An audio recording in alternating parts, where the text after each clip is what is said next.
அனைவருக்கும் அன்பு வணக்கங்கள் சொந்தங்களே. இந்த வீடியோவில் நாம் செல்வத்தை ஈர்க்கும் வெள்ளருக்கு விநாயகரை பத்தி தான் பார்க்க போறோம். வாங்க வீடியோக்குள்ள போயிடலாம். வெள்ளருக்கு வேரினால் செய்த பிள்ளையாரை வீட்டில் வைத்து வணங்கினால் புண்ணியம் பெருகும். சுமாராக 6 ஆண்டுகள் வளர்ந்த செடியே சிலை வடிக்க உகந்தது. அதுவும் செடியின் வடக்கு பக்கமாக செல்லக்கூடிய வேரை பயன்படுத்துவது வழக்கம். வெள்ளருக்கன் செடிக்கு ஆகம முறைப்படி 1 மண்டல காலம் பூஜை செய்து வணங்குவது ஐதீகம். வெள்ளருக்கு விநாயகரை வீட்டு பூஜை அறையில் வைத்து வழிபட்டு வந்தால் வீடு முழுவதும் சுபிட்சம் நிறைந்து காணப்படும். சரி, இந்த வெள்ளருக்கு விநாயகரை வழிபடக்கூடிய முறையை பற்றி பார்க்கலாம். விநாயகருக்கு நீரில் அபிஷேகம் செய்தல் கூடாது. அடிக்கடி கைகளால் தீண்டி வழிபடுவதை தவிர்க்க வேண்டும். விநாயகருக்கு உகந்த நாட்களான செவ்வாய் மற்றும் சனிக்கிழமைகளில் பூஜை செய்து வழிபடலாம்.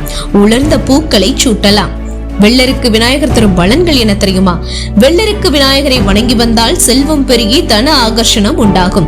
நினைத்த காரியங்கள் நிறைவேறவும் துன்பம் நீங்கி இன்பம் பெருக வெள்ளருக்கு விநாயகரை தொடர்ந்து வணங்கலாம்.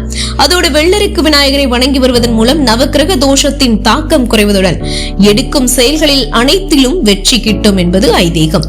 என்ன சொந்தங்களே, செல்வத்தை ஈர்க்கும் வெள்ளருக்கு விநாயகர், வினை தீர்க்கும் வெள்ளருக்கு விநாயகரை பத்தி தெரிஞ்சிருப்பீங்க நம்புறேன்.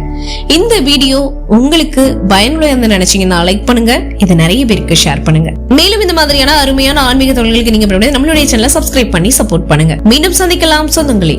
நமது சந்திப்புகள் அனைத்தும் சந்தர்ப்பமாகும் பொழுது. அதுவரை நன்றி, வணக்கம்.